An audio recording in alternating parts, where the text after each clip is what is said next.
Hi guys, welcome to Hard Reset Info channel. Today I have TCL 305i and I want to show you how to manage your Google passwords on this device.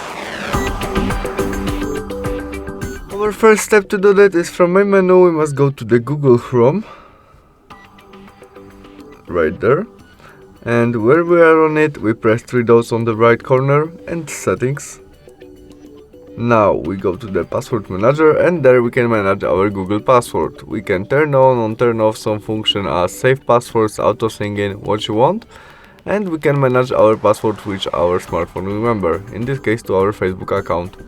We can press there and copy our email, copy our passwords, or after we press this icon, our smartphone show as password which remember. We can delete all by this trash icon and confirm by delete passwords. That's all. Thanks for watching, see you soon, bye!